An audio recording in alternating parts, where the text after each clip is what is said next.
Veena ಕಾಶ್ಯಪ್ಪನವರಿಗೆ ticket ಸಿಕ್ಕಿಲ್ಲ ಅನ್ನೋದಕ್ಕೆ ಸಾಕಷ್ಟು ಅಸಮಾಧಾನಗೊಂಡಿದ್ದಾರೆ. ಬಾಗಲಕೋಟೆಯ ನವನಗರದಲ್ಲಿ ನಡೆದಂತ ಸಭೆ ವಿಫಲ ಆಗಿದೆ. ಶಾಸಕ ವಿನಯ್ ಕುಲಕರ್ಣಿ ನೇತೃತ್ವದಲ್ಲಿ ಒಂದು ಸಂಧಾನ ಸಭೆಯನ್ನ ನಡೆಸಲಾಗಿತ್ತು. ಆದರೆ ಆ ಸಂಧಾನ ಸಭೆ ಯಾವುದೇ ಫಲವನ್ನ ನೀಡಿಲ್ಲ. ಕಣದಲ್ಲಿ ಇರೋದು ಫಿಕ್ಸ್ ಅಂತಿದ್ದಾರೆ ವೀಣಾ ಕಾಶ್ಯಪ್ಪನವರು. ನನಗೆ ಅನ್ಯಾಯ ಆಗಿದೆ, ನ್ಯಾಯ ಕೇಳ್ತಿದ್ದೇನೆ, ಟಿಕೆಟ್ ಕೊಡಿ. ಸಾಕಷ್ಟು ಜನ ಪಕ್ಷಾತೀತವಾಗಿ ನನ್ನ ಬೆಂಬಲಕ್ಕಿದ್ದಾರೆ. ಮಾರ್ಚ್ 28ಕ್ಕೆ ರಾಜ್ಯ ನಾಯಕರು ಸಭೆಯನ್ನ ಕರೆದಿದ್ದಾರೆ.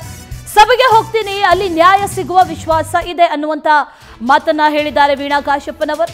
ಇಲ್ಲದೇ ಇದ್ರೆ ಪಕ್ಷೇತರರಾಗಿ ಸ್ಪರ್ಧೆ ಅಂತೂ ಫಿಕ್ಸ್ ಅಂತ ಪರೋಕ್ಷವಾಗಿ ಸುಳಿವನ್ನ ಕೂಡ ಕೊಟ್ಟಿದ್ದಾರೆ. ಸಭೆಯ ಬಳಿಕ ಟಿಕೆಟ್ ವಂಚಿತೆ ವೀಣಾ ಕಾಶ್ಯಪ್ಪನವರ ಹೇಳಿಕೆಯನ್ನ ನೀಡಿದ್ದಾರೆ. ಈಗ ಅವರ ನಡೆ ಏನು ಅನ್ನೋದೇ ಈಗ ನಿಗೂಢ. ಸಾಕಷ್ಟು ಬೇಸರವನ್ನ ವ್ಯಕ್ತಪಡಿಸಿದ್ದಾರೆ, ಜೊತೆಗೆ ಅಸಮಾಧಾನವನ್ನ ವ್ಯಕ್ತಪಡಿಸಿದ್ದಾರೆ. ಬ್ಯಾಕ್ ಟು ಬ್ಯಾಕ್ ಬೆಂಬಲಿಗರ ಸಭೆಯನ್ನ ನಡೆಸ್ತಾ ಇದ್ರು.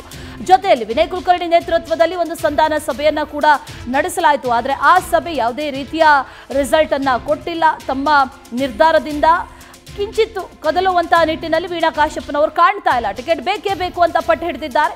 ಏನಾಗುತ್ತೆ ಅನ್ನುವಂಥದ್ದನ್ನ ನೋಡಬೇಕಾಗಿದೆ. ನನ್ನ ಪತಿಯವರು ಇವತ್ತು ಕಾಂಗ್ರೆಸ್ ಪಕ್ಷದ ಶಾಸಕರು ಇರ್ಬೋದು, ಅವರನ್ನು ಹೊರಗಿಟ್ಟು ಚುನಾವಣೆ ಮಾಡುವಂಥ ಶಕ್ತಿ ನನಗಿದೆ.